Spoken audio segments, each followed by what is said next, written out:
सादर प्रणाम। नमस्कार।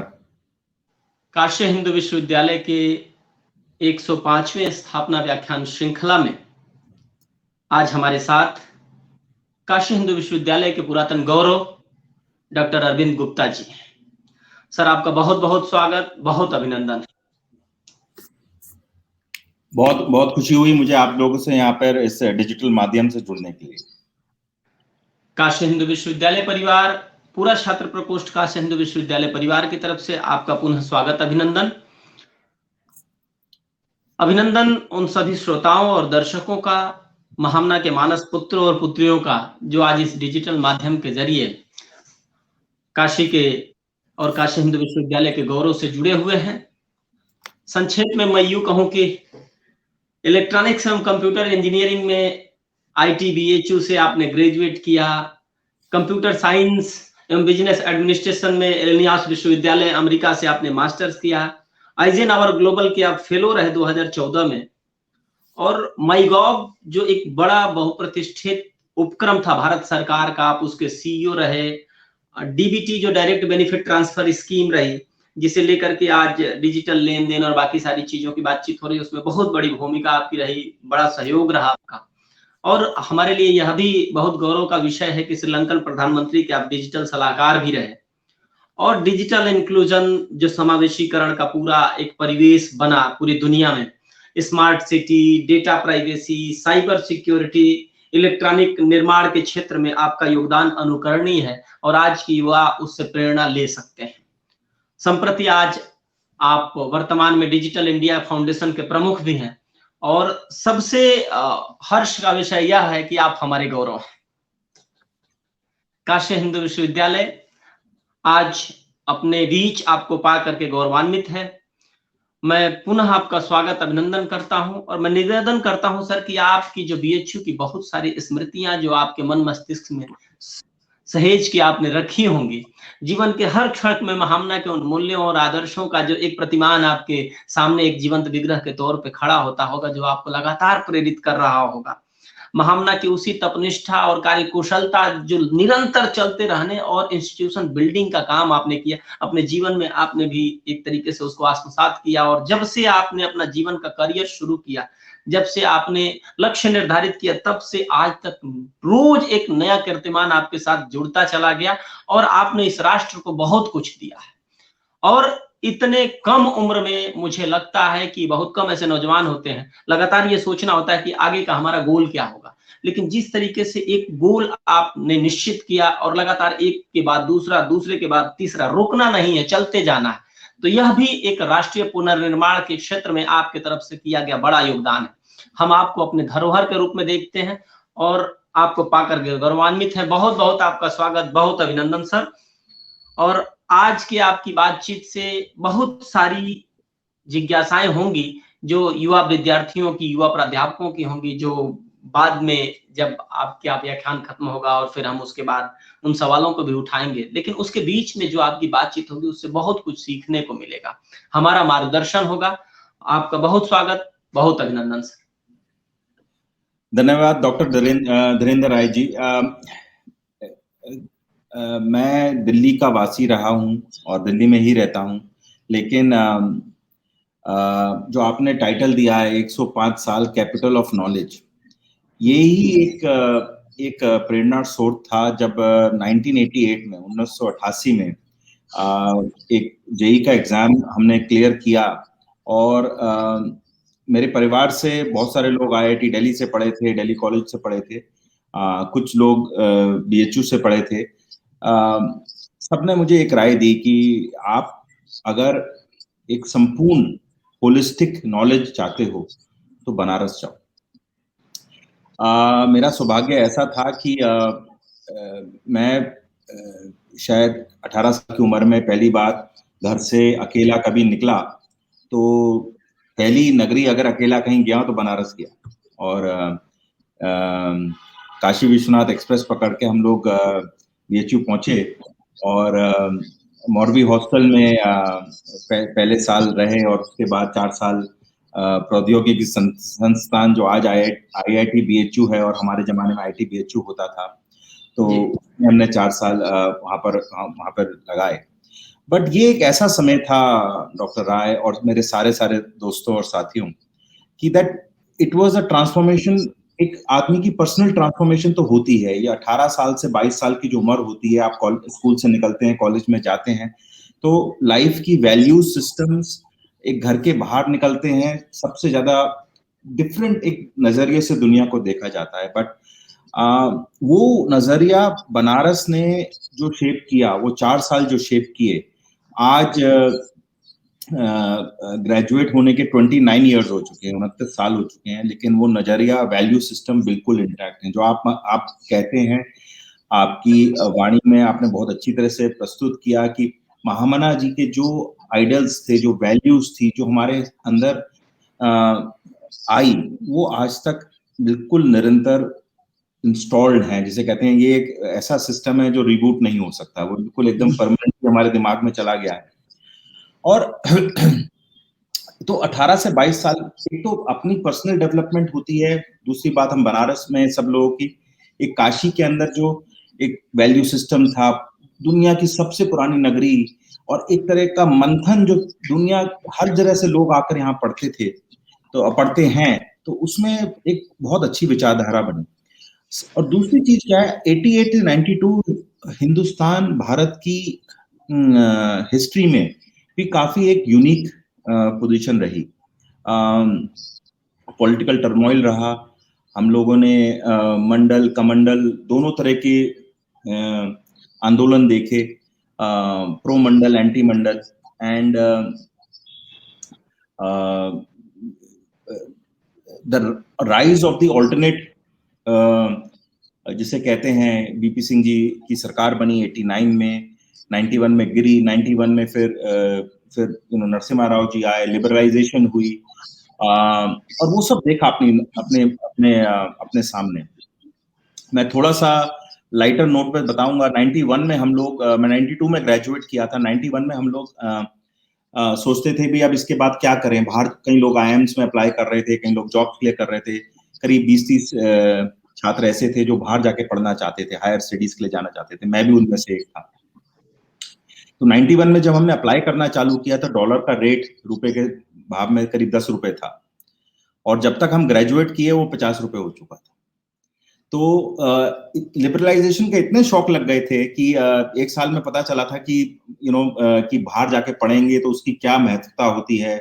एक स्कॉलरशिप जो हमको अमेरिका में जाके पढ़ने के लिए मिल रही थी, उसका वैल्यू क्या थी, और क्यों सडनली इतने सारे लोग अमेरिका जाके पढ़ाई कर रहे थे, क्योंकि वो it was able to attract talent globally. तो संक्षिप्त में 88 से 92 इंजीनियरिंग पढ़ के पास किए। 92 में मेरा बीएचयू के साथ बहुत ज्यादा इन्वॉल्वमेंट रहा, बट सबसे ज्यादा ये रहा कि मैं, हमारे time inter university youth festival organise हुआ, उसमें मैं काफी इन्वॉल्व रहा ऑर्गेनाइजर की तरह। फिर 91-92 में जो काशी यात्रा हुई उसमें मैं इन्वॉल्व रहा, मैं काशी यात्रा का कन्वीनर था। एक हमारा कल्चरल फेस्टिवल होता था, अभी भी होता है आईआईटी के अंदर। तो एक अच्छी जिसे कहते हैं organisational skills, extracurricular skills, पढ़ाई में भी ठीक, एक ऑल राउंडेड जो एक डेवलपमेंट हुई बीएचयू में, वो मेरे को नहीं लगता दुनिया की किसी यूनिवर्सिटी में हो सकती है। और इसके हम इसलिए आज तक हमारा जो एसोसिएशन है यूनिवर्सिटी के साथ वो बहुत स्ट्रांग है, और हरदम रहेगा।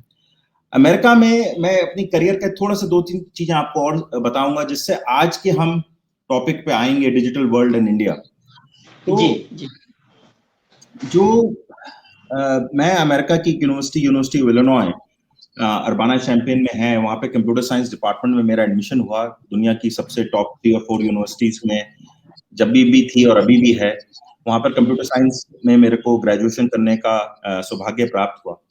बट बहुत इंटरेस्टिंग ये था कि वहाँ पर इंटरडिसिप्लिनरी रिसर्च एक कोर माना जाता था, और दुनिया का सबसे पहला ब्राउजर जो इंटरनेट ब्राउजर है, आज अभी हम ये जो सेशन कर रहे हैं क्रोम के ऊपर कर रहे हैं, बट ये सब ब्राउजर एग्जिस्ट नहीं करते थे। इंटरनेट एग्जिस्ट करता था बट ब्राउजर नहीं थे। दुनिया का सबसे पहला ब्राउजर हम लोगों ने बनाया, हमारी यूनिवर्सिटी ने बनाया। जो आप ब्राउजर यूज करते हैं इसकी जैसे कहते हैं इन्वेंशन हम लोगों ने करी, हमारी यूनिवर्सिटी ने करी। और मैं सौभाग्यपूर्ण उसी टाइम यूनिवर्सिटी में कंप्यूटर साइंस पढ़ा था, उस रिसर्च ग्रुप का पार्ट था। तो 92 से ही, एक 22 साल की उम्र से टेक्नोलॉजी का जो इम्पैक्ट है ह्यूमन काइंड पे, मैन काइंड पर, वो बहुत क्लोजली देखने को मिला। और एक इनोवेशन, स्टार्टअप कल्चर की उसी टाइम से नींव रख दी गई दिमाग के अंदर कि भाई जो एक बीएचयू में रहकर एक organisational skills, administration skills, management skills आई थी और इंजीनियरिंग स्किल्स आई थी, वो अब एक अगले मोड पर चली गई, एक अगले लेवल पे चली गई। और how to innovate for humankind, how to make big big big changes for mankind. और आज वो जो ब्राउजर हम लोगों ने इन्वेंट किया था, उस टाइम 100-200 लोग यूज करते थे, आज दुनिया में 4.5 बिलियन, मतलब 450 करोड़ लोग उसका इस्तेमाल करते हैं। Almost half the world population uses that browser. तो वहाँ 92 में 29 ईयर्स अगो 100-200 लोग इस्तेमाल करते थे, और कहाँ आज 450 करोड़ लोग, 4.5 बिलियन पीपल यूज करते हैं। तो उस टेक्नोलॉजी को इवॉल्व करते हुए देखा, और वो भी एक बहुत बड़ा इम्पैक्ट हुआ हमारी लाइफ में। फिर बहुत साल सिलिकॉन वैली में काम किया, स्टार्टअप्स करी, और स्टार्टअप करने के बाद इंडिया में वापस आकर यहाँ पर भी काफी टेक्नोलॉजिकल ओरिएंटेड डिसरप्शंस करी। आपने एक दो का नाम लिए, चाहे माईगव हो, चाहे इंडिया स्टैक हो। और हमने देखा कि लास्ट 10 साल में, आज हम 2021 में बैठे हैं, और लास्ट अगर आप 2010 से 2020 तक का टाइम देखें, तो अब ये दुनिया पूरी की पूरी, the world has become digital, the whole world has become completely digital. And मैं क्यों कह रहा हूं इसको डॉक्टर राय? इसको मैं इसलिए कह रहा हूं कि आप ये देखें कि अगर आज से 20 साल पहले आप पूछें वर्ल्ड की सबसे वैल्यूएबल कंपनीज कौन सी होती थी, तो आपको लोग बैंक्स का नाम लेंगे, सिटी बैंक का नाम लेंगे, जनरल इलेक्ट्रिक का नाम लेंगे, पेट्रोलियम का नाम लेंगे, शेल का लेंगे, एक्सॉन मोबिल का लेंगे, वॉलमार्ट का ले लेंगे। अगर आज ये सवाल पूछें आप, 2000 माइक्रोसॉफ्ट का भी पहले लेते थे, माइक्रोसॉफ्ट वाज ऑलवेज वैल्यूएबल। आज 2021 में आप ये सवाल पूछेंगे तो इसका उत्तर आएगा, दुनिया की सबसे वैल्यूएबल कंपनीज हैं data companies, digital companies, Apple, Amazon, Google, जिसका एक्चुअल नाम अल्फाबेट हो गया है, माइक्रोसॉफ्ट, टेस्ला। ये दुनिया की सबसे वैल्यूएबल कंपनीज हो गई हैं। सबकी जिसे कहते हैं मार्केट वैल्यूएशन करीब $1 ट्रिलियन की, $1 ट्रिलियन की। एक साल में, पिछले एक वर्ष में, इन सब कंपनीज की कंबाइंड मार्केट वैल्यू तकरीबन डबल हो गई। मतलब 1 ट्रिलियन 2 ट्रिलियन से 5 या 6 ट्रिलियन से करीब 7 या 8 ट्रिलियन हो गई। मतलब जितना इनका इंक्रीज हुआ है इतने शॉर्ट टाइम में, पूरी इंडिया की पूरी जीडीपी एक साल की नहीं होती। तो ये 5 कंपनीज, 6 कंपनीज का इतनी पावर हो गई है, इतना प्लेटफॉर्म्स की पावर हो गई है कि ये दुनिया की अच्छी बड़ी जीडीपी के मुकाबला करती है। ये बहुत छोटे समय में हुआ है। And this is the core of the talk that I wanted to share कि जो डिजिटल वर्ल्ड है, it is compressed in time, और ये चीज हमने बहुत क्लोजली सीखी है। We have all got to learn this कि जो समय 18 महीने 20 महीने में लगता था एक ट्रांसफॉर्मेशन होने का, 2 साल में लगता था, 3 साल में लगता था, आजकल वो ट्रांसफॉर्मेशन 6 से 9 महीने में, 1 साल में हो जाती है। The internet has shrunk the time. Internet has made time as a new dimension. It's no longer in years, it's in months. और एक दूसरी चीज हो रही है, तो एक point I want to raise is about platforms. The digital world में platforms are becoming very very powerful. Which are the platforms we are talking about? There are 5 big platforms from Silicon Valley which have become the superpowers. Amazon, Apple, Alphabet, and then Microsoft and Facebook. These are the 5 platforms which have become very, very big, very, very powerful. And there are 4 platforms from China which have become very, very dominant. Fortunately, the Indian government has banned all of them. Bharat Sarkar ने Alibaba, Tencent, ByteDance और Baidu, इन सब को ban कर दिया है। But these are 9 platforms in the world which have become very very powerful। तो एक चीज इसको समझते हैं। दूसरी चीज डॉक्टर राय, एक वर्ल्ड में एक नई चीज चल रही है, इसका नाम है फोर्थ इंडस्ट्रियल रेवोल्यूशन। आपने इसकी शायद टर्म सुनी होगी, लोग इसको यूज करते हैं, fourth industrial revolution. Industrial revolution क्या होता है? इंडस्ट्रियल रेवोल्यूशन ये होता है कि जो नई तकनीक के द्वारा हम सोसाइटी को बिल्कुल बदल देते हैं।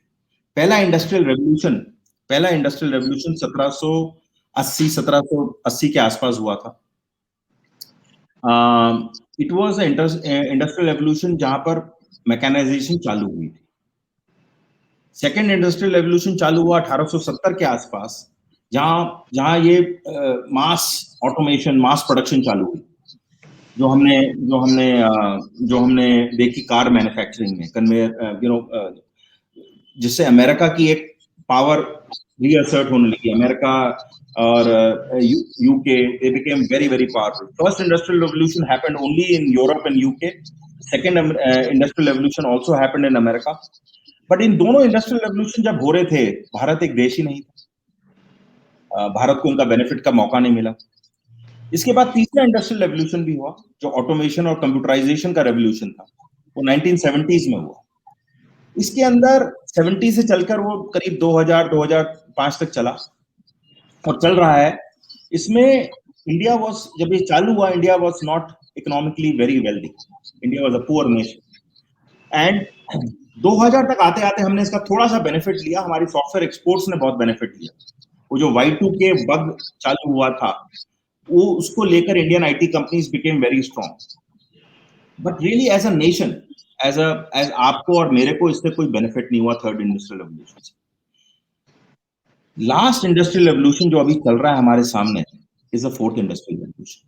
It is the industrial revolution which India is participating very very strongly, and it is an industrial revolution totally driven by data and digital technology। completely data and digital technology से प्रभावित है और उसी के बेसिस पे ये आगे चल रहा है। तो एक साइड तो ये फोर्थ इंडस्ट्रियल रेवोल्यूशन चल रहा है, दूसरी साइड हमने बताया वर्ल्ड की सबसे वैल्यूएबल कंपनीज जो हैं वो सारी सिलिकॉन वैली में हैं, और जो प्लेटफॉर्म्स हैं 9, उनमें 5 सिलिकॉन वैली में हैं और 4 जो हैं चाइना में हैं। तो भारत इसमें क्या कर रहा है? फोर्थ इंडस्ट्रियल रेवोल्यूशन हो रहा है, इतने बड़े बड़े प्लेटफॉर्म्स बने हुए हैं, और हम कैसे पार्टिसिपेट कर रहे हैं? तो यहाँ पर बीएचयू की सोचना काम में आता है। जो दुनिया के इंडस्ट्रियल रेवोल्यूशन, जो दुनिया के प्लेटफॉर्म्स हैं और दुनिया की जो अप्रोच है इंडस्ट्रियलाइजेशन पे, वो है जिसे मैं कहता हूँ टॉप डाउन। पिरामिड होता है, हर देश का एक पिरामिड होता है, इनकम पिरामिड की। थोड़े से परिवार बहुत रिच होते हैं, उसके बाद मिडिल इनकम होते हैं, उसके बाद just above the poverty line होते हैं, और फिर आखिरी में वो होते हैं, क्या कहते हैं, मैं अगर ये अलाउड है तो मैं आपको दिखाऊंगा। शेयर स्क्रीन अलाउड हो सकता है? जी जी बिल्कुल, मैं कोशिश करता हूँ। अगर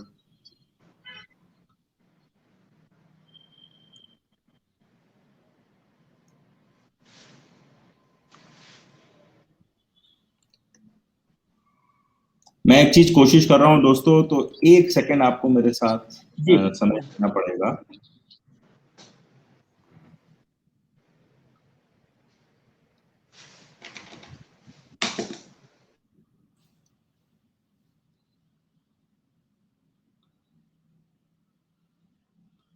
एक बारी फिर से ट्राई करते हैं, अगर ये चल गया इस बारी तो।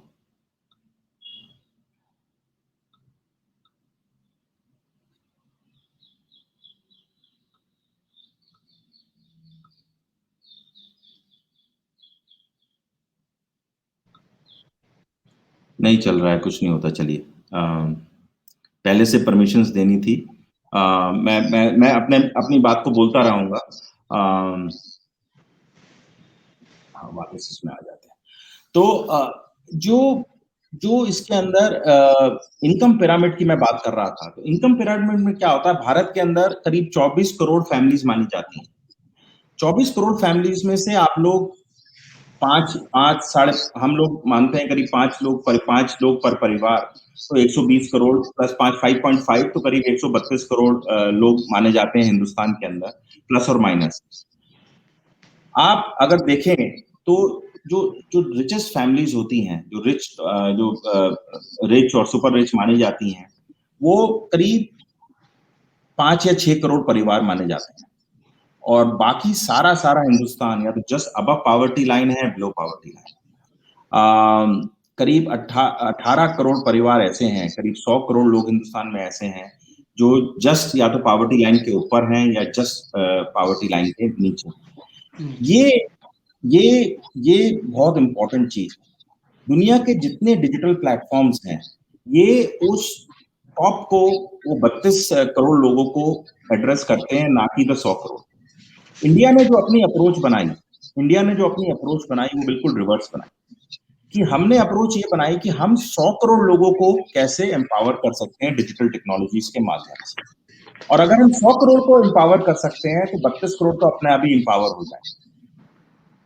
तो इस मामले में हमने जो सबसे पहली चीज करी, और मैं यही समझा रहा हूं कि इंडिया ने अपनी डिजिटल प्लेटफॉर्म्स की जो डेस्टिनी है अपने हाथ में ली, और सबसे पहले चीज जो करी, हमने अपना एक आइडेंटिटी प्लेटफॉर्म बनाया जिसको आप लोग आधार के नाम से जानते हैं।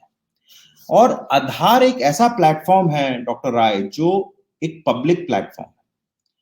दुनिया का बिलियन यूजर, 128 करोड़ हिंदुस्तानी लोग उस प्लेटफॉर्म से जुड़े हुए हैं। जो मैंने आपको नाम गिनाए थे 9 प्लेटफॉर्म, एक 10वां प्लेटफॉर्म है जो बिलियन यूजर्स से ऊपर है, टॉप 10 प्लेटफॉर्म्स में आता है, उसका 10वां प्लेटफॉर्म आधार है। मैंने पहले जान के नाम नहीं गिनाया था इसका।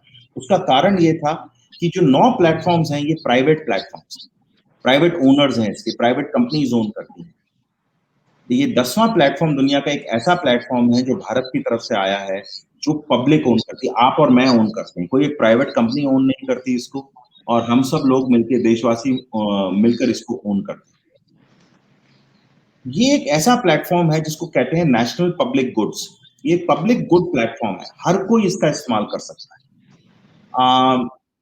आपके, हमारे श्रोताओं में, हमारे दोस्तों में अगर आप समझें कि आधार क्या है, आधार एक आइडेंटिटी सिस्टम है जिसके में एक नंबर इशू होता है, और ये 10 फिंगरप्रिंट्स या आइरिस स्कैन से आधार की सर्टिफिकेशन होती है। मतलब आप किसी को अपना आधार नंबर दे दें, उससे कोई, वो आपको एस्टैब्लिश नहीं कर सकता वो अरविंद गुप्ता है, जब तक आप अपना बायोमेट्रिकली उसको पासवर्ड को वेरीफाई ना करें। आपका पासवर्ड आपकी बायोमेट्रिक्स है। ये इतना बड़ा प्लेटफॉर्म है दोस्तों, कि आज मैंने बताया 128 करोड़ लोग तो इसके साथ जुड़े हुए हैं, बट गवर्नमेंट, डीबीटी सिस्टम के गवर्नमेंट यूज करती है। कस्टमर ऑनबोर्डिंग के लिए रिलायंस, एयरटेल, वोडाफोन यूज करते हैं, बैंक्स यूज करते हैं। सारी जो जनधन योजना है, जिसमें 42 करोड़ अकाउंट खुले हैं इस देश के अंदर, bank account 42 crore bank account खुले। अमेरिका की पॉपुलेशन 30 करोड़ है, 42 करोड़ बैंक अकाउंट हिंदुस्तान में 3 साल के अंदर खुले। ये सिर्फ आधार के बेसिस पर खुल पाए, बिकॉज एक आइडेंटिटी सिस्टम के साथ हमने एक इलेक्ट्रॉनिक ऑनबोर्डिंग, जिसको कहते हैं ई-केवाईसी, उसको भी जोड़ दिया। और लास्टली हमने इस टैग को, जो हमारा ये प्लेटफॉर्म है, इसमें आधार तो एक है ही, एक मैंने बताया इलेक्ट्रॉनिक केवाईसी है, तीसरी एक चीज बहुत जोड़ी, वो थी पेमेंट्स। दुनिया में अगर मैं आपसे पूछूं, और क्योंकि मैं खुद ही जिसका आंसर दे दूंगा, आप जब पेमेंट करते थे थोड़े साल पहले, तो आपके लिए, आप क्रेडिट कार्ड या कोई डेबिट कार्ड निकालते थे, अपने पर्स से निकाल के देखें तो उसके ऊपर 2 ही लोगो होते थे, वीजा या मास्टर कार्ड, तीसरा कुछ नहीं होता। आप कोई भी निकालेंगे, आज भी मैं भी निकालूंगा तो शायद मुझे, ये मैंने निकाला अपना आईसीआईसीआई कार्ड, डेबिट कार्ड है मेरा, इस पे वीजा लिखा हुआ बहुत बड़ा बड़ा। अब डेबिट कार्ड से जब आप ट्रांजैक्शन करते थे तो क्या होता था, ट्रांजैक्शन आपके अकाउंट से, अब मैंने आपको पेमेंट करी, मेरे पेमेंट निकल के मेरे अकाउंट से निकली और डॉक्टर राय के अकाउंट में चली गई। This is it. इसमें वीजा और मास्टर कार्ड एक नेटवर्क का रोल प्ले करते थे। आईसीआईसीआई बैंक को एसबीआई से कनेक्ट करना, एसबीआई को पीएनबी से कनेक्ट करना। जो मैंने आपको अपना एक्सपीरियंस बताया 1992 का, इंटरनेट का और ब्राउजर का, तब एक और टेक्नोलॉजी पे भी हमने बहुत काम किया था, उसका नाम था एसएमटीपी। वो पेमेंट्स, वो ईमेल के लिए यूज होती है। आज पेमेंट्स ईमेल की तरह है, और इंडिया ने ये अपना सिस्टम बनाया, इसका नाम है यूपीआई।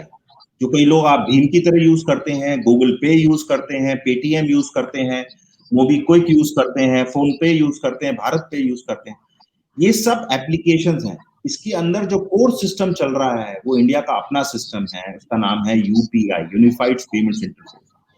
अब ये this is no longer Visa and Mastercard, this is our own system. जो हम वीजा मास्टर कार्ड को 2% फीस देते थे, अब वो फीस इंडिया के बाहर नहीं जाती, इंडिया में रहती। और ये भारत की इनोवेशन है। लास्ट महीने में जनवरी के महीने में 2.3 billion transactions were done on UPI. तो आप मान सकते हैं इस देश में गरीब से गरीब आदमी आज पैसा भेजना चाहता है अपने बैंक अकाउंट से अपने घर को, बिना किसी खर्चे किए वो यूपीआई से ट्रांसफर करता है। ये टेक्नोलॉजीज दुनिया में हैं, अगर एग्जिस्ट भी करती हैं तो प्राइवेट कंपनीज के पास है, जो मैंने 9 कंपनीज का नाम लिया। आज हमें गर्वान्वित होना चाहिए, we should be very proud कि ये टेक्नोलॉजी इंडिया ओन करती है और प्राइवेट कंपनीज लाइन लगा के कहती है हमें यूज करने दीजिए। आप देखिए यूपीआई के सामने फ्रंट एंड कौन करता है? Google, Walmart. वॉलमार्ट ने जब फ्लिपकार्ट को अक्वायर किया तो फोन पे उनको मिला, फोन पे पूरा यूपीआई के ऊपर चलता। फिर व्हाट्सएप पे, गूगल पे, ये सब लोग यूपीआई का इस्तेमाल करते हैं। ये इतनी पावरफुल टेक्नोलॉजी है और दुनिया का एक लीडिंग एग्जांपल है। आइडेंटिटी सिस्टम वर्ल्ड का सबसे बड़ा आइडेंटिटी सिस्टम है। मैं दुनिया के किसी भी देश में जाके किसी भी प्राइम मिनिस्टर, प्रेसिडेंट, कभी भी किसी से बात करता हूं तो कहते हैं भारत का आइडेंटिटी सिस्टम बहुत बढ़िया बनाया आपने, it's the best identity system in the world.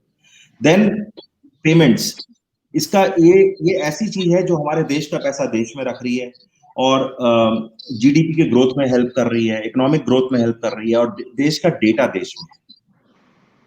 Because जो फोर्थ इंडस्ट्रियल रेवोल्यूशन है दोस्तों, it is all based on data, algorithms, that is machine power, computing, and how much connectivity do we have. And Bharat के पास आज 76 करोड़ लोग internet में हैं, 76 crore people are on the internet. We have the cheapest data cost in the world. It's the biggest ecosystem. कोई सा ये platform ऐसा नहीं है जो भारत के बिना सरवाइव कर सकता है।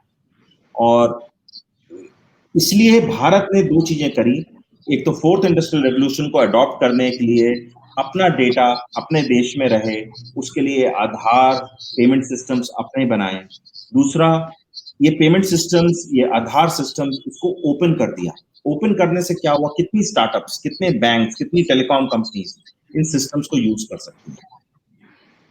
आज आप अगर स्टार्टअप्स देखें, जीरोधरा जो स्टॉक ब्रोकिंग में है से लेकर स्विगी, मोबीक्विक, पेटीएम, किसी भी स्टार्टअप का नाम लें, वो इस स्टैक के ऊपर, इंडिया स्टैक के ऊपर काम करता है। तो value creation that India stack has done is the highest anywhere in the world, highest anywhere in the world. तो लोग कहते थे कि सिलिकॉन वैलीज में ये कंपनीज बनती हैं, it is a cradle of innovation. I'm not going to say no to that, but on the other hand, today India is creating another set of innovation where volumes are huge, languages are huge, diversity is huge, but also the income level is very very low and we can cater to that population which is at the lowest income level. So जो मैं समझाता हूँ दुनिया में कि we have bit sized innovation which can target the poor, can target, is all inclusive, can target people in different languages and sometimes people who are illiterate. So India is really taking a very different approach to this fourth industrial revolution, to the digital platforms, the digital world. We are controlling our own destiny. We are controlling our own destiny with our own made platforms, made in India platforms. जो मालवीय जी ने 1916 में चालू किया था एक आत्मनिर्भर देश बनाने के लिए एजुकेशन, आज उस एजुकेशन का फायदा ये हो रहा है कि हम एक आत्मनिर्भर भारत की तरफ, अपना डिजिटल डेस्टिनी, अपना डिजिटल प्लेटफॉर्म्स, एक डिजिटल नेशन की तरफ जा रहे हैं। मैं लास्टली एक चीज और कहना चाहूंगा, करीब आधा घंटा हो गया है तो थोड़ा सा सवाल जवाब के लिए टाइम छोड़ेंगे। जो आज पोस्ट कोविड सिचुएशन में जो कोविड तकरीबन एंड में आ रहा है, वैक्सीनेशन चालू हो रही हैं, Bharat not only has become the pharmacy of the world. India is not only the pharmacy of the world, but it has truly become the knowledge, the learning destination of the world. Even vaccine delivery के अंदर, vaccine delivery systems के अंदर क्या process होने चाहिए, कैसे implement हो, दुनिया के कई देश हैं जो भारत से ये कह रहे हैं कि सिर्फ वैक्सीन के लिए आप हमें वैक्सीन तो दीजिए, तो हमें जरूरत है, बट वैक्सीन की डिलीवरी सिस्टम्स क्या हो, उसके अराउंड टेक्नोलॉजी कैसे बने, ये भी वो भारत से अपेक्षा कर रहे हैं। तो ये बहुत गर्व की बात है कि भारत की एक पोजीशनिंग, एक जियोपॉलिटिकल पोजीशनिंग बहुत डिफरेंट हो गई है। पिछले 5-6 साल में India is being perceived very differently in the world, and this in the post COVID situation, geopolitically, from the trust perspective, from an economic power perspective, I think the way the world looks at India is a very different new India, a very self-dependent India. Dr. Rai, any thoughts, any questions anybody has, or maybe you can ask me something and I can speak about it. अगर आप भी कुछ सवाल या comment देना चाहें। But मित्रों, मैं सिर्फ इतना कहना चाहूंगा कि when you study about India right now, study India with the understanding that in a very short period of time India is trying to achieve a lot. मैंने आपको एक उदाहरण दिया सिर्फ कि 42 करोड़ बैंक अकाउंट 3 साल में खुले। पूरे भारत में सिर्फ करीब 40-48% लोगों के पास बैंक अकाउंट थे, 52% लोगों के पास बैंक अकाउंट नहीं थे। और हमने आजादी के बाद 60 साल लगा दिए इतने बैंक अकाउंट खोलने में, लेकिन 3 साल में जब राइट इंटेंट हो, राइट टेक्नोलॉजी हो और राइट प्रोसेसेस हो, तो 42 करोड़ बैंक अकाउंट खोल डाले, zero balance bank account. So India जब सोचता है तो बहुत बड़ा सोचता है और बड़ा अचीव करता है, और ये होता रहेगा। 2 सवाल आए हैं अभी। एक विनीत कश्यप हैं, एमए फाइनल ईयर के स्टूडेंट हैं। उन्होंने लिखा है कि सर, जब डीबीटी का कॉन्सेप्ट आप लोगों के मन में चल रहा था, डायरेक्ट बेनिफिट ट्रांसफर्स को लेकर के, तो इससे बहुत हद तक करप्शन भी रुका है। तो क्या ये सब भी पहलू आप लोगों के दिमाग में उस समय बतौर प्रौद्योगिकी विशेषज्ञ के तौर पे भी रहता है कि हम कैसे इसको रोक पाएंगे, या उसमें कितना ये फायदेमंद होगा? विनीत ने बहुत अच्छा सवाल पूछा, क्योंकि ये तो सबसे बड़ी चीज थी। पहले विनीत, भारत में ये माना जाता था, मैंने हार्वर्ड की 1-2 केस स्टडीज भी करी हैं, कभी आप सर्च करें इंटरनेट पे आपको मिलेंगी, कि अगर केंद्र सरकार, सेंट्रल गवर्नमेंट अगर $100 बिलियन, 100 करोड़ रुपया खर्च करती थी बेनिफिट्स देने में, तो सिर्फ 15 करोड़ रुपए एंड यूजर को पहुंचते थे, सिटीजन को पहुंचते थे। 85 करोड़ बीच में गायब हो जाते। करप्शन जिसे आप कहते हैं, करप्शन, टाइम की corruption, financial corruption, ghost, fakes, dead people, duplicates. कोई अरविंद गुप्ता दिल्ली में रहते हैं, दिल्ली में भी रजिस्टर्ड हो गए, नोएडा में भी रजिस्टर्ड हो गए, गाजियाबाद में भी रजिस्टर हो गए, थोड़ा बहुत इधर उधर कुछ चंदा बांटा तो हर तीनों जगह से जाके बेनिफिट इकट्ठा कर लिया। ये करने का स्कोप बहुत था। आज स्कोप खत्म है, क्योंकि यूनिक आइडेंटिटी है आधार, और जब हम किसी सिस्टम में, उसमें आधार में, उस डेटाबेस में अरविंद गुप्ता के अगेंस्ट वो आधार नंबर डालता हूं, तो सिर्फ दुनिया, पहली बात तो मेरी इनकम टैक्स के अगेंस्ट देखने के बाद मेरी एलिजिबिलिटी 0 हो जाएगी, तो मैं इनएलिजिबल। लेकिन अगर एलिजिबल हूं तो फिर मैं एक जगह से ही ले सकता हूं, मैं सिर्फ दिल्ली से ले सकता हूं, मैं बनारस से नहीं ले सकता। तो ये, इसको आप मानेंगे नहीं कि 2015 से लेकर 2019 तक करीब 8 करोड़ ऐसे बेनिफिशियरीज थे जो एग्जिस्ट ही नहीं करते थे दुनिया, घोस्ट थे, डुप्लीकेट थे। 8 करोड़ लोगों को तो सिस्टम से हटाया है। 10%, 90 करोड़, भारत में करीब 90 करोड़ लाभार्थी हैं डिफरेंट स्कीम्स के, उसमें से 10% फेक थे। तो जो फेक, आप वो 10% को पैसा दे रहे हैं, वो सबसे स्ट्रेट सेविंग्स है। फिर दूसरा, आपके बैंक अकाउंट में डायरेक्ट पैसा आ रहा है, अभी आपको किसी को कमीशन नहीं देना, आपको एक दिन का आने जाने का खर्चा नहीं करना, किसी एक लाइन में नहीं लगना। आप लोगों ने आप लोग काफी यंग हैं, आपको एक अगर पिक्चर याद हो, मुन्ना भाई MBBS, उसमें जी एक बुजुर्ग आदमी एक पेंशन ऑफिस में जाते हैं और वो पेंशन ऑफिसर उसको साइन नहीं कर रहा होता है कि भाई मेरा पेंशन रिलीज करने के लिए साइन करना होता है, कि भाई हर बुजुर्ग को जाकर एक बारी बताना होता है कि I am alive to claim something called pension. आज स्वाभाविक है कि हमने टेक्नोलॉजी के माध्यम से उसको सॉल्व किया है।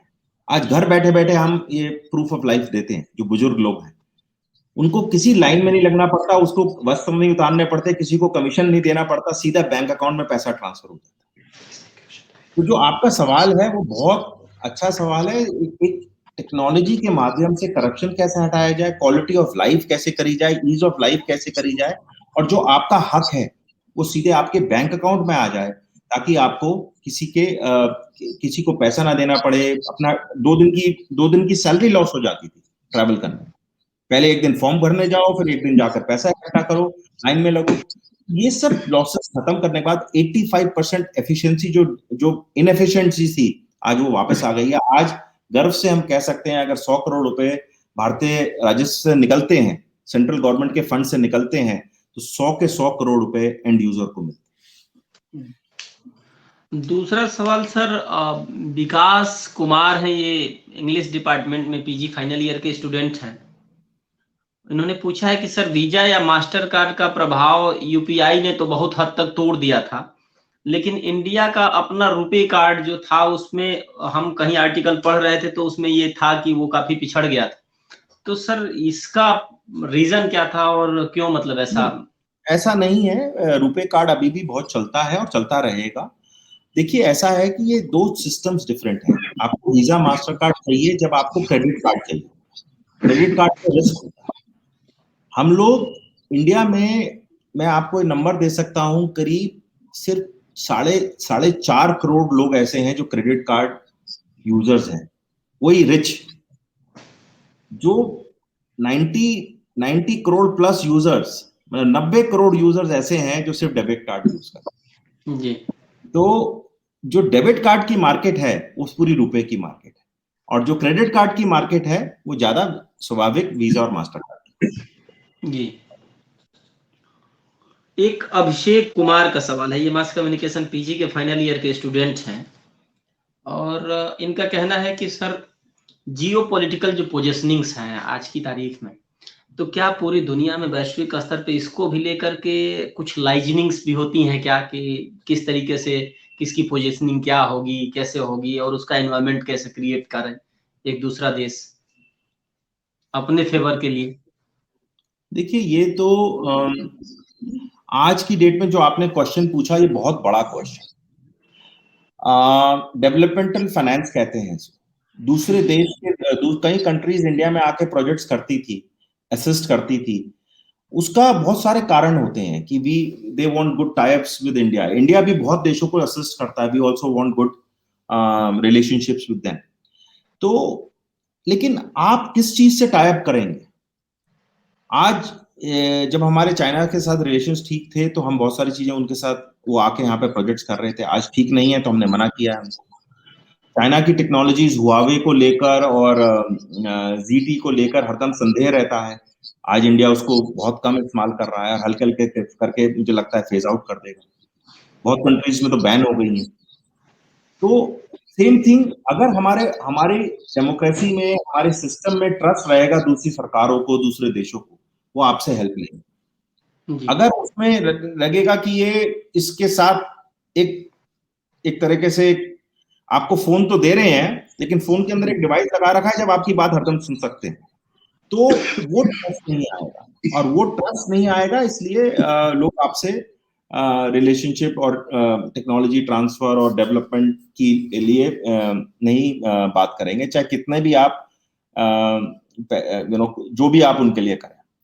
दूसरी चीज, दोस्त एक बात याद रखना, अंग्रेजी में एक सेइंग होती है कि there is no free lunch. और ये इसका मानना बहुत, फाइनेंस की दुनिया में इसका सबसे बड़ा फॉर्मूला ये, मेरे फाइनेंस के प्रोफेसर हरदम इसको लिख देते थे बोर्ड पर, याद रखना there is no free lunch. तो जब देश एक दूसरे को आदान प्रदान करते हैं वो उसके लिए भी it is always done with the intent of building better relationships, building economic relationships, cultural relationships, security relationships. India का भी बहुत अच्छा सिक्योरिटी रिलेशनशिप क्वाड करके चल रहा है। तो ये कोई भी डिसीजंस ऐसे लिए जाते हैं जिसमें इन सब चीजों का एक होलिस्टिक व्यू लिया जाता है, तब जाके एक डिसीजन होता है। एक वेल्लोर इंस्टीट्यूट ऑफ टेक्नोलॉजी में असिस्टेंट प्रोफेसर हैं धनंजय कुमार जी। उनका सवाल है सर कि खास करके यंग जनरेशन को साइबर सिक्योरिटी के बारे में थोड़ा बहुत अगर आप अपडेट करें तो हम लोगों के लिए आपका मार्गदर्शन बड़ा उचित होगा। कैसे प्रिकॉशंस लें, कैसे Professor Dhananjay, you are based in Vellore. Very good evening to you, sir. It's a very, very prestigious college. You have to remember, you know, as they said, in the 18th century, wars were on land and in ocean. Right? The 19th century, 18th and 19th century, that's how wars were fought. The 20th century, wars started getting fought in the air also. And later part of the 20th century, it went in space. And now we are witnessing space, of course, land, sea, air, and space, all four. The fifth element suddenly has come is cyber, which is all of them combined. Cyber ऐसी चीज है कि cyber security, cyber defence, cyber offensive, ये combined सबको combined करता है। Cyber security आपके phone से लेकर national defence system, power grids, metro lines, सब पे इम्पैक्ट करती है। ये एक ऐसा विषय है कि we all need to be super cognisant of this. छोटी सी चीज जब हम एक ऐप को अपने फोन पर इंस्टॉल करते हैं, मैंने अभी एग्जांपल दिया कि आप एक ऐप है वो आपके फोन से सब कुछ सुन सकती है, लेकिन वो गेम खेलने में बहुत मजा आता है। आप उसको लगाएंगे कि नहीं लगाएंगे, ये डिसीजन आपको लेना है। ये साइबर सिक्योरिटी डिसीजन। और अगर ये डिसीजन, ये ऐप कल को 5 करोड़ हिंदुस्तानी यूज करने लगते हैं तो ये नेशनल सिक्योरिटी इशू होता है। और यही हुआ जब हमने जून 2020 के अंदर इस भारत देश ने, हम लोगों ने मिलकर चाइनीज टेक्नोलॉजी को बैन किया। वो ये नहीं था कि टिकटॉक अच्छा है कि बुरा है, उसको ऐसी चीजें हमारे डिवाइस से सामूहिक तौर पर एसेस कर लेता था। उनके न्यूज सिस्टम, यूसी न्यूज ऐसी थी कि वो ऐसी न्यूज पुश करती थी कि आपके दिमाग को प्रभाव करती थी कि हिंदुस्तान कुछ गलतियां कर रहा है। तो साइबर सिक्योरिटी के बहुत डायमेंशंस हैं, लेकिन ये चालू होता है हमारे डिवाइस से लेकर, और to securing all the systems from here till the metro systems, to the power grids, to the nuclear plants, and then the reverse. We have to protect for both outbound security, अपने को secure करना, but also we have to be prepared for cyber attacks. If we have to both cyber offensive, like any land air war, you have to be prepared for defense as well as offense. And it is something, it is an emerging battlefield. तो मैंने battlefield का example लिया। पहले world में 4 battlefields होती थी, land, air, water, space. Fifth battlefield now is cyber, because it's the easiest to get into a person's mind. So, but simple advice: secure your phones, think about all the apps you put on your phones. Remember, whenever the product is free, you are the product. जब भी आप, Facebook free होता है, WhatsApp free होता है, क्यों होता है? वो चैरिटी तो नहीं कर रहा। व्हाट्सएप आपको क्यों फ्री दे रहा है इतना मैसेंजर? उसको बहुत कॉस्ट लगती है, कहीं तो वो पैसे कमाएगा। किस तरह से कमाएगा ये सोचना चाहिए। एक सवाल है सर नेहा सिंह का, ग्रेजुएशन के स्टूडेंट हैं। इनका कहना है कि कोविड में जिस तरीके से 10 महीने तक सारे खास करके गवर्नमेंट, नॉन गवर्नमेंट ऑर्गेनाइजेशंस बंद रहे, इंस्टीट्यूशंस बंद रहे, एकेडमिक सेक्टर में खास करके पढ़ाई लिखाई के लिए और बाकी चीजों के लिए सर, एज IITian आप क्या सोचते हैं कि किस तरीके के डेवलपमेंट्स अब आने वाले भविष्य में खास करके एजुकेशन सेक्टर में होने चाहिए, जिससे इस तरीके की किसी भी आपदा के समय में या फिर विषम परिस्थितियों में जो ऑफलाइन ऑनलाइन और उन सब के बीच एक कॉन्सेप्ट बन सकता है खास करके एजुकेशन को लेकर के? तो क्या जिस तरीके से डिस्टेंस मोड का एजुकेशन है इनका कहना है कि जो डिस्टेंस एजुकेशन है उसका एक बड़ा विकल्प ऑनलाइन मोड में इस तरीके से भी अब बेहतर तरीके से तैयार हो सकता है। नेहा, आपका सवाल बहुत अच्छा है और ये समझिए कि एक बहुत फ्यूचरिस्टिक सवाल है। हम अभी एजुकेशन में लिमिटेड थे, स्कूल की, हायर एजुकेशन, जितने छात्र छात्राएं एक क्लास में बैठ सकते हैं। कोविड की सिचुएशन में हमें बताया है कि शायद वो जरूरी नहीं है। मैं भी एक क्लास पढ़ाता हूँ आईआईटी में, डेटा एंड डिजिटल इकोनॉमी के ऊपर। उसमें 100 छात्र आए कि 500 छात्र आए, मेरे को ज्यादा फर्क नहीं पड़ेगा, एज लॉन्ग एज मेरा प्लेटफॉर्म उसको सपोर्ट कर सकता है। मेरा ये मानना है कि भारत की नेशनल एजुकेशन पॉलिसी, जो नई एजुकेशन पॉलिसी अनाउंस हुई है, दूसरा हमारी जो रैपिड डिजिटाइजेशन है, जिसमें इंडिया की इंटरनेट कॉस्ट सबसे दुनिया में सबसे लोएस्ट है, और तीसरा जो हमारा एक इनोवेशन का कल्चर है, दिमाग में सोचने का कि भाई किसी तरह काम करना है, इन सब चीजों को कंबाइन करके, हाइब्रिड मॉडल्स को कंबाइन करके एजुकेशन में बहुत ज्यादा डिसरप्शन आई। और ये डिसरप्शन क्या आएगी? अफोर्डेबिलिटी के ऊपर और एक्सेस के ऊपर, रीच। आप रीच बहुत बड़ा पाओ, और एक एक नया इन्फ्लेक्शन पॉइंट है भारत की एजुकेशन की तरफ। जो नेशनल एजुकेशन पॉलिसी 2020 आई है, अलाउ करती है मैं आपसे एक कोर्स बीएचयू से ले लूं, एक कोर्स एक्स यूनिवर्सिटी से ले लूं, एक वाई से ले लूं, और सबको कंबाइन करके एक डिग्री की तरफ अप्लाई कर सकता हूं। तो जो ये ओपननेस ऑफ एजुकेशन है, डिजिटल प्लेटफॉर्म्स की बात है, डेटा ड्रिवन एजुकेशन की बात है, नेशनल एजुकेशन पॉलिसी में बहुत बहुत अच्छे प्रावधान हैं। और कोविड ने हमें सिखाया है, अभी कोविड खत्म नहीं हुआ है, कोविड ने हमें सिखाया है कि India is very resilient, human society is very resilient, India is very very resilient in that. Bharat बहुत रेजिलियंस का भाग लेके आगे बढ़ा है, और इस रेजिलियंस में ऐसा भी हुआ है कि शुरू में जब क्लासेस हुई अप्रैल मई के अंदर, बहुत छात्रों के पास लैपटॉप्स नहीं थे, टैबलेट्स नहीं थे, तो हमने फटाफट टैबलेट, लैपटॉप बैंक्स बना दिए, लाइब्रेरीज बना दी, लोग उसको रेंट कर सकें। तो हिंदुस्तान, भारत में इनोवेशन की कोई कमी नहीं है, पॉलिसी एनवायरनमेंट बहुत अच्छा है, डिजिटल अडॉप्शन बहुत हाई है, और हमारे पास एजुकेशन बहुत है।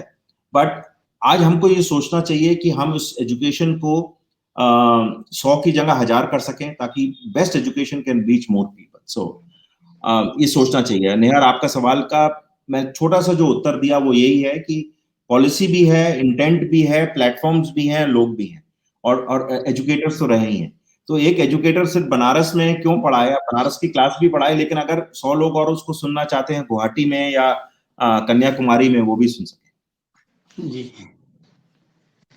और ये भाषण आज ये जो लेक्चर हो रहा है, ये फाउंडेशन की लेक्चर सीरीज है, डॉक्टर राय ने बताया कि it will be recorded and kept in the BHU archives for posterity. तो आज का ये जो लेक्चर है, ये एग्जांपल है कि भाई may be 50 people, 100 people, 1000 people are attending it live, but maybe 5000 people will see it in the future. So हम लोगों ने ये सोचा भी था जब इसको शुरू किया अलुमनाई कनेक्ट को, ऑनरेबल वाइस चांसलर से हम लोगों ने इसके लिए, और हमारे जो रजिस्ट्रार साहब हैं उनसे परमिशन के लिए हम लोगों ने बातचीत की, और ये हुआ कि हम अलुमनाई कनेक्ट का एक सेटअप 1 साल पहले डाल चुके थे। तो ये हुआ कि क्यों ना हम ऐसा करें कि जब हम महामना को पढ़ते हैं तो ये होता है कि 4 फरवरी को विश्वविद्यालय की स्थापना हुई, और हर वर्ष हम बसंत पंचमी के दिन मनाते हैं। तो इसके बीच में महामना ने जब उस समय शुरू किया था, उद्घाटन के समय में ही तो एक फाउंडेशन लेक्चर सीरीज किया था, जिसमें 4-5 दिनों तक खूब बहस चली थी, देश दुनिया के बड़े विद्वान आए थे। तो फिर हम लोगों के जहन में ये सवाल आया कि क्यों ना ऐसा किया जाए कि जो हमारे अपने गौरव हैं, जो पूरी दुनिया में, खास करके भारतीय परिप्रेक्ष्य में राष्ट्र निर्माण को लेकर के, राष्ट्रीय पुनर्निर्माण को लेकर के अपना कुछ योगदान दे रहे हैं, हम उनसे चर्चा करें, उनसे बात करें, ये जानने की कोशिश करें कि किस तरीके के परिवेश, किस तरीके का चल रहा है, किस तरीके की नई चीजें गढ़ी जा रही हैं, और हिंदुस्तान के प्रगति में क्या क्या चीजें जुड़ रही हैं।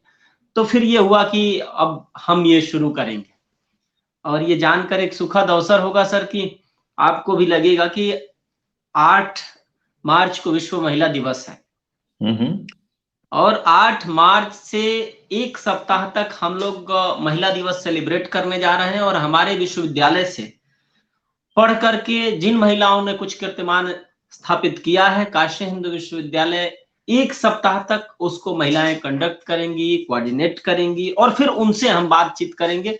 वो पूरा एक सप्ताह सिर्फ हमारे महिला एलुमनाइज के लिए रहेगा।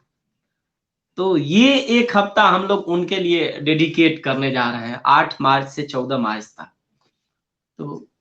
तो वेरी ये भी होगा।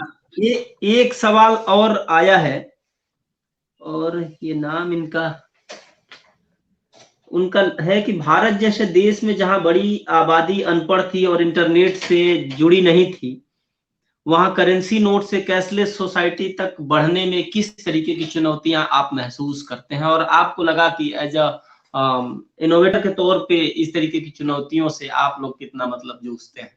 बहुत अच्छा सवाल है। 2016 में जब कैश नोटबंदी हुई, डिमोनेटाइजेशन 8 नवंबर को हुआ, तो यूपीआई के ऊपर 1 लाख ट्रांजैक्शन होती थी एक महीने में। आज मैंने आपको नंबर दिया कि 2.3 मतलब 230 करोड़ ट्रांजैक्शन होती है एक महीने। कहाँ 1 लाख, कहाँ 230 करोड़। दूसरी एक साइड है दोस्त, जिसे कहते हैं mother is the necessity is the mother of all innovation. Bharat का जो नागरिक है वो बहुत इनोवेटिव है। जहां उसको 5,000 रुपए अपने गांव में ट्रांसफर करने के लिए 500 रुपए का खर्चा करना पड़ता था और आज 0 में करता है, तो उसको समझ में आ जाता है कैसे करना है। और आप लोग भी ट्राई करिए, आप नॉन स्मार्टफोन वाले फोन से भी यूपीआई में ट्रांसफर कर सकते हैं। ये बहुत लोगों को पता है। स्टार 9 इसको ट्राई करिए। ये एक ऐसी इनोवेशन है जो इंटरनेट पे तो चलती चलती है, बट एक ऑर्डिनरी फोन पर भी आप पैसा ट्रांसफर कर सकते हैं। इसको कहते हैं स्टार 99#। अपने फोन पे जैसे कॉल करते हैं, इसे स्टार 99# करके देखिएगा। तो बेसिकली कहना ये है कि जहां एक नॉन वैल्यू एड काम के लिए 500 रुपए का खर्चा होता था मनी ट्रांसफर करने में, रेमिटेंस करने में, माइग्रेंट लेबर को, आज जब उसको समझ में आ गया कि वो 5,000 ट्रांसफर करेगा, 5,000 उसके गांव में जाएगा, तो एक दुकानदार को समझ में आता था कि अगर मैं 100 रुपए की चीज बेचूंगा मुझे 100 रुपए मिलेंगे। तो वो ऑलरेडी एनकरेज करने लगा। आप हर दुकान के बाहर आज एक देखते हैं छोटा सा लोगो लगा हुआ है, क्यूआर कोड, स्कैन करिए पैसे दीजिए। तो पहले अगर वो वीजा मास्टर कार्ड से पेमेंट लेना नहीं चाहता था तो आपसे कहता था 102 रुपए दीजिए, 100 रुपए की पेमेंट। आप भी हिचकते थे। आप 100 रुपए कहते थे कैश ले ले भैया, लेकिन मैं जो है 102 रुपए क्यों दूं। आज ऐसा है कि आप 100 रुपए की पेमेंट करते हैं तो गूगल पे वाला या कोई पेटीएम वाला आपको उसमें 50 पैसे 1-2 रुपए का कुछ कैशबैक भी दे देता है। तो डिजिटल पेमेंट करने पे आपको इंकरेजमेंट मिल रही है। तो ये एक बहुत बड़ा बिहेवियरल चेंज है हिंदुस्तान। कैसे हमने किया, क्या किया, इसमें तो प्राइम मिनिस्टर ने सबसे आगे पकड़ के लीड किया। और उसके बाद आज उस दिन का दिन है और आज के 4.5 साल हो गए हैं कि हमने we have not look back. So मैं ये नहीं कहूंगा कि हम कैशलेस सोसाइटी हो गए हैं, बट हम लेस कैश सोसाइटी जरूर हो गए। और छोटी पेमेंट्स, इंटरनेट पेमेंट्स सारी की सारी आज मोबाइल फोन से हो रही। और ये अच्छा ट्रेंड है। इससे डेटा प्रोड्यूस होता है, डेटा प्रोड्यूस होने पे आपको बेटर क्रेडिट मिलता है। दुकानदार को आज जब कैश लेता है देता है तो उसका कोई हिसाब किताब नहीं होता। टैक्स की चोरी तो अलग, बट सबसे बड़ी प्रॉब्लम क्या है कि उसको जब वो जाकर किसी बैंक में एक लोन के लिए अप्लाई करता है तो उसके पास कोई पेपर वर्क नहीं होता। आज हम जो ये डेटा है कि उसने 500 लोगों को 200 रुपए की बिल बेचा और इतने सारे मतलब पीछे से इतना 1 लाख रुपए का अगर उसने रेवेन्यू किया और 90,000 रुपए का सामान बेचा, 10,000 रुपए का प्रॉफिट कमाया, उसके बेसिस पे मैं उसको बैंक से लोन भी दे सकता हूँ। और ये एक कंप्यूटर बेस्ड लेंडिंग कहते हैं इसको। ये इससे पूरी दुनिया एक भारत की तरफ देख रही है कि हम कैसे कर रहे हैं। सवाल इतना ही था सर। अभी तो कोई सवाल आप लोग आपने बहुत I am very happy to be part of this BHU foundation lecture series. बहुत बहुत अच्छी तरह से ऑर्गेनाइज्ड है और मेरी बहुत बहुत शुभकामनाएं और best wishes for the future. अंत में मैं एक चीज जरूर पूछना चाहूंगा सर कि काशी हिंदू विश्वविद्यालय की कोई एक चीज जो आपको सबसे ज्यादा आकर्षित करती हो? देखिए, जो अगर आप मुझसे पूछें तो मैं अपने मंदिर में जाकर वहां पर एक तरह का पीस जो मिलती थी, जो स्पिरिचुअल फीलिंग, मैं रिलीजियस फीलिंग की बात नहीं कर रहा हूँ, जो स्पिरिचुअल फीलिंग, जो एक डिफरेंट एनर्जी जो लगती है, वो मुझे लगता नहीं दुनिया के किसी कॉर्नर में मिल सकती है। उसकी जो सोर्स ऑफ एनर्जी है, जो सोर्स ऑफ इंस्पिरेशन है, एक पीस ऑफ माइंड है, वो एक नया ही अनुभव है। और मैं आपको इतना बताना चाहूंगा कि दुनिया में, जब मैंने बताया कि हम ब्राउजर बना रहे थे और पहला ब्राउजर बना, तो आई थिंक मैंने भी एक छोटी सी वेबसाइट बनाई। उस वेबसाइट पे आपको, I am very proud to say, the only photograph on that website was BHU मंदिर। अरे तो और दुनिया को मैंने सिर्फ इतना ही लिखा था, I am from the oldest living city in the world and that is Banaras, Kashi. तो मेरे प्रोफेसर आया, कहता है कि मैं भी ये जाना चाहूंगा इस जगह पे। उसके बाद जब मैं स्टीव जॉब्स से मिला और किसी से भी मिला, बड़े इनोवेटर से मिला, तो उनको हरदम मैं वो कहानी सुनाता था कि this is the place that change my life. तो आज भी बीएचयू की, अगर मैं कभी जब भी आता हूँ मंदिर, जाके थोड़ी देर वहां बैठकर एक नई अपने में ऊर्जा प्राप्त करता हूँ, और वो it gives me more inspiration and energy for the future. हमारे जो युवा विद्यार्थी सुन रहे हैं, जो विश्वविद्यालय में अभी अध्ययनरत हैं और जो और कहीं अध्ययन कर रहे हैं विश्वविद्यालय से पढ़ करके, या जीवन की शुरुआत में है, आप उनके लिए अगर कोई संदेश अपनी तरफ से रखना चाहें या देना चाहें? देखिए, मेरे को सिर्फ एक, मैं बात कह रहा हूँ कि इंडिया इज नाउ, भारत जो हमारा देश है, India is now positioned in the world as as one of the most innovative prominent economies, countries in the world. ये एक टाइम है कि भारत में, भारत के साथ ग्रो करने का, भारत को ग्रो करने का, भारत के साथ ग्रो करने का। और जो हम लोग ने अनुभव किया 90s में सिलिकॉन वैली में, मैं आज कह सकता हूँ आज ये इंडिया में हो रहा है। इकोनॉमिक ग्रोथ, इनोवेटिव ग्रोथ, ये जब आज के टाइम पर आपको ये सोचना चाहिए कि मैं क्या सोल्यूशन है जो मैं देश के लिए बना सकता हूँ, चाहे किसी भी फील्ड में, from medical solutions to cultural solutions to content to, और वो चीज को मैं फिर पूरे विश्व में कैसे एक्सप्लोर कर सकता हूँ। तो मैंने एक छोटा सा बात प्राइम मिनिस्टर साहब से सीखी है, सॉल्व फॉर इंडिया, देश की समस्या का समाधान करिए, sell to the world, sell to the world after that. तो ये मेरे को, ये आपको बताना है, ये जरूर सोच के चलिए। बीएचयू जैसी एजुकेशन आपको दुनिया में कहीं नहीं मिलेगी।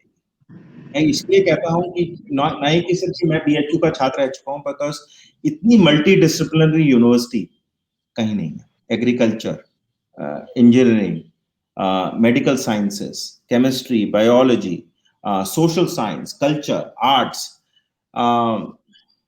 ये जो मल्टी डिसिप्लिनरी चीज है, इसकी वैल्यू आप जब ग्रेजुएट करेंगे और बाहर जाएंगे तो आपको समझ में आएगा।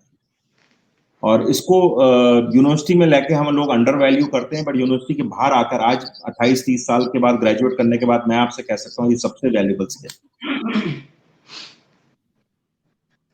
अभी बीएचयू एलुमनाई सेल की जो चेयरपर्सन है प्रोफेसर सुशीला सिंह मैडम, उनका एक बड़ा सुंदर मैसेज आया। अभी वो लिटरेरी फेस्ट में अपने लेक्चर्स को लेकर के ऑनलाइन मोड में जुड़ी हुई थी, और वहां से सुनते हुए उन्होंने एक मैसेज किया है आपके लिए कि please thank Arvind Gupta ji on behalf of chairperson also for his extremely informative and educative lecture and interaction. He has really enthused young students and faculty. Please convey it to do him. नहीं ma'am, हमने message sir तक पहुंचाया है और आपका आशीर्वाद भी संप्रेषित किया है। तो सर बहुत बहुत आभार आपका, काशी हिंदू विश्वविद्यालय परिवार की तरफ से, पूरा छात्र प्रकोष्ठ की अध्यक्षा प्रोफेसर सुशीला सिंह मैडम और पूरा छात्र प्रकोष्ठ काशी हिंदू विश्वविद्यालय परिवार की तरफ से।